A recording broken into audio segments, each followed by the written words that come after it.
This is a food elevator, and it's serving up Crunchwrap Supremes at this massive Taco Bell in Brooklyn Park, Minnesota. It has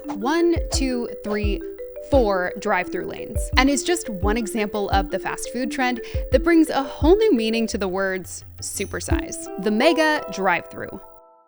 If you're like, that's cool and all, but that food elevator, that was cooler. I don't disagree. But hear me out. Drive-thrus are getting bigger. What was originally invented to serve up a couple dozen hamburgers in a day now serves up thousands. The demand has grown so much that some drive-thrus simply can't keep up, unless they grow too. But how exactly did we go from this to this to this? To find out, I went drive-thru hopping around the fast food capital of the world, Southern California. I just drove through a freaking donut and stepped back in time, uncovering a major milestone. Must be hungry. Just a little bit. That paved the way for the mega drive-thru. The idea of a restaurant has been completely abandoned.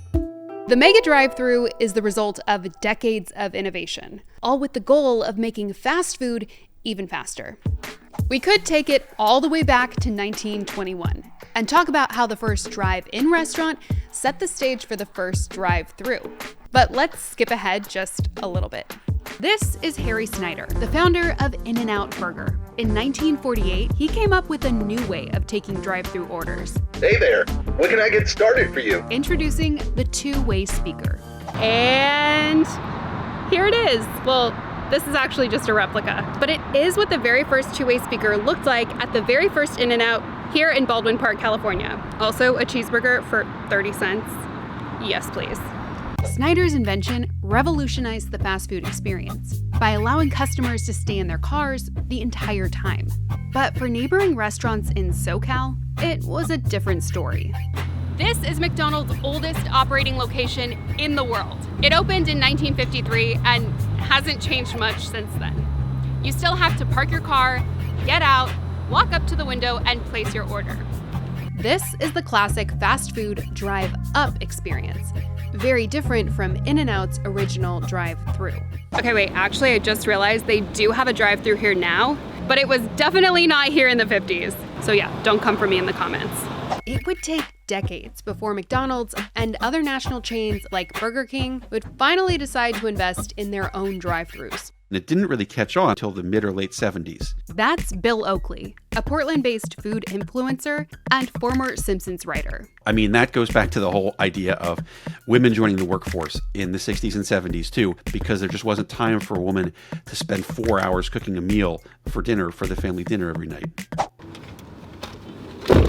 By the 1980s, drive-thrus had become so mainstream that practically every new car model had cup holders. And chains started crafting their menus for easy eating on the go. How else do you think the McNugget was invented?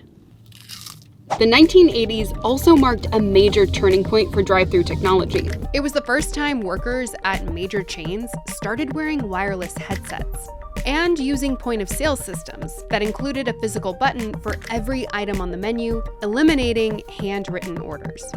These innovations plunged fast food into a new wave of demand it had never seen before, and solidified the drive-thru as an American institution. It is all about efficiency, speed, and paring down the menu to something that can be gotten made fast by people who are not well trained. It didn't take long before McDonald's, KFC, and Burger King had opened 10,000 locations.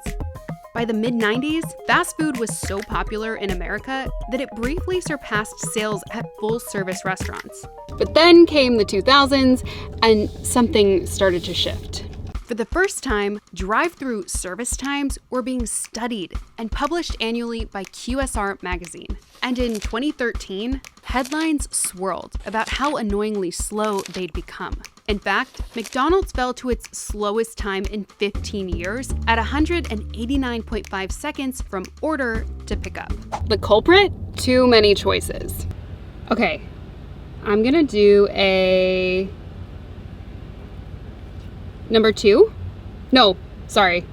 Those sweet little drive-thru menus from yesteryear had completely blown up, and so had the actual items on the menus. But that's another story.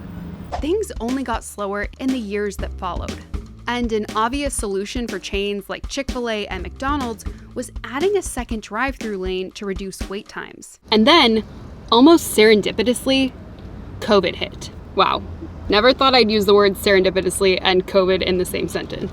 Pre-COVID, drive-thru sales accounted for roughly 70% of fast food restaurants' total revenue. During lockdown, it hit an all-time high at 90%. Chains were already fighting to become faster, and COVID put even more pressure on them to speed up.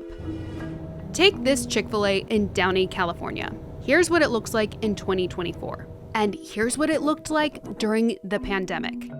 Between 2019 and 2022, drive-thru traffic increased by 30%.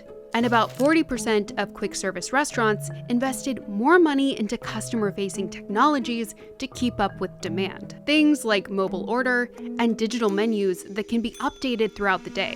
And even though the drive-thru didn't get any faster during COVID, thanks to unprecedented circumstances, literal PTSD, adding lanes shortened the number of cars in each line, making them appear faster and likely attracting customers based on that perception. COVID inspired chains like Starbucks, Checkers and Rallies, and Burger King to double down on double and even triple lane drive-thrus.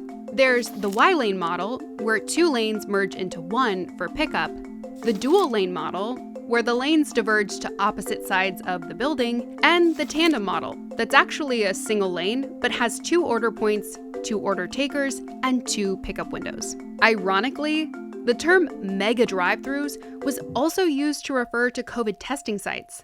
Can we go back to that aerial shot? There are close to 50 cars in this photo of the Y-lane Chick-fil-A, and there are only 35 cars in this photo of a single lane Krispy Kreme. Which one looks shorter to you? If you look closer, you'll see that Krispy Kreme's line also backs up onto the street, creating a safety hazard for pedestrians that major cities across the country have been fighting in recent years. Drive-thrus are a big part of type of land use that has these big, giant curb cuts. This is Jason Dozier, a city council member representing Atlanta's District 4. In 2023, he introduced legislation that would ban the construction of new drive-thrus near the Beltline, which is arguably the most walkable part of Atlanta. I've been hit by a car before I was elected to office, so I know what it feels like to have to get rushed to a trauma center, and I don't want that to happen to anybody else. As the home of Chick-fil-A, Atlanta is about to get its first mega drive-thru, a 2-story, 4-lane Chick-fil-A that can serve 75 cars at once. That's being built further in the suburbs, so it's not in the city proper, but I do think is the wrong direction. Right or wrong, the mega drive-thru is here, and it's revolutionizing fast food the same way the two-way speaker box did in 1948. A 2023 study of that 4-lane Taco Bell in Brooklyn Park, Minnesota, found that it's almost an entire minute faster than the chain's standard locations. But don't expect your local Taco Bell to grow 3 lanes overnight, or to suddenly have a food elevator. Sorry. Waiting for more business and tech videos like this one? Subscribe to The Hustle and check out our daily newsletter at thehustle.co.